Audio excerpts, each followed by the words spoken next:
That evening, when the little Poppers had been put to bed, Mr. and Mrs. Popper settled down for a long, quiet evening.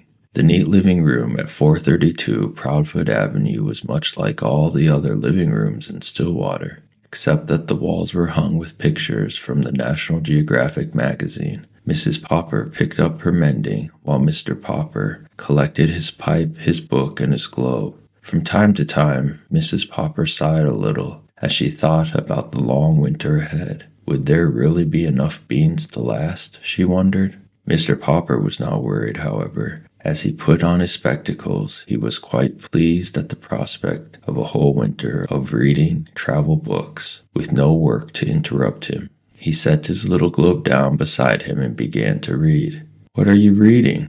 asked Mrs. Popper. "I'm reading a book called Antarctic Adventures. It is very interesting. It tells all about the different people who have gone to the South Pole and what they have found there." "Don't you ever get tired of reading about the South Pole?" "No, I don't. Of course, I would much rather go there than read about it, but reading is the next best thing."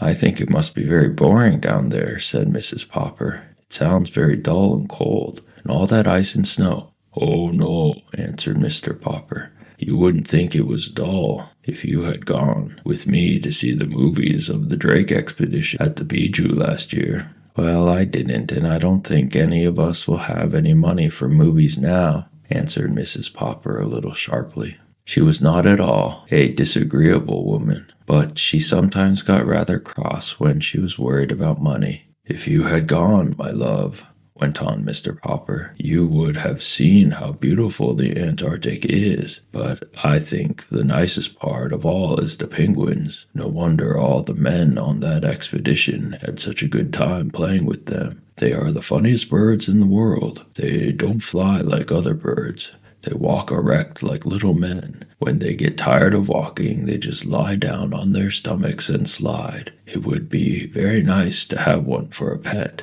"Pets?" said Mrs. Popper. "First it's Bill wanting a dog, then Janie begging for a kitten. Now you and penguins. But I won't have any pets around. They make too much dirt in the house, and I have enough work now, trying to keep this place tidy, to say nothing of what it costs to feed a pet. Anyway, we have a bowl of goldfish." "Penguins are very intelligent," continued Mr. Popper. "Listen to this, Mama.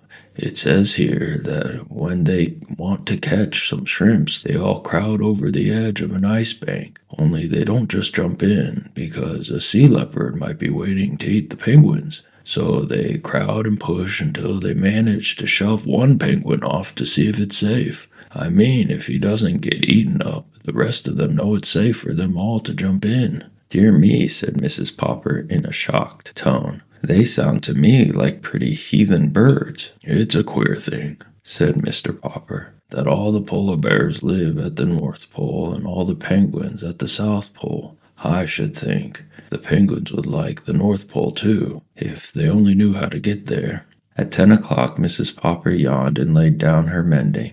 "Well, you can go on reading about those heathen birds, but I'm going to bed. Tomorrow is Thursday, September 30th, and I have to go to the first meeting of the Ladies' Aid and Missionary Society." "September 30th?" said Mr. Popper in an excited tone. "You don't mean that tonight is Wednesday, September 29th?" "Why, yes, I suppose it is. But what of it?" Mr. Popper put down his book of Antarctic adventures and moved hastily to the radio. "What of it?" he repeated, pushing the switch. "Why, this is the night the Drake Antarctic expedition is going to start broadcasting." "That's nothing," said Mrs. Popper. "Just a lot of men at the bottom of the world saying, 'Hello, Mama. Hello, Papa.'" "Shh," commanded Mr. Popper, laying his ear close to the radio. There was a buzz. Then suddenly, from the South Pole, a faint voice floated out into the Popper living room. "This is Admiral Drake speaking. Hello, Mama. Hello, Papa. Hello, Mr. Popper." "Gracious goodness," exclaimed Mrs. Popper. "Did he say Papa or Popper?" "Hello, Mr. Popper, up there in Stillwater. Thanks for your nice letter about the pictures of our last expedition. Watch for an answer, but not by letter, Mr. Popper. Watch for a surprise. Signing off, signing off. You wrote Admiral Drake? Yes, I did, Mr. Popper admitted.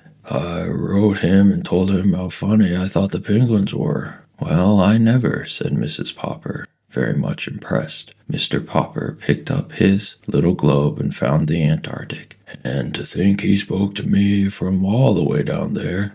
And he even mentioned my name, Mama. What do you suppose he means by his surprise? I haven't any idea, answered Mrs. Popper. But I'm going to bed. I don't want to be late for the Ladies' Aid and Missionary Society meeting tomorrow.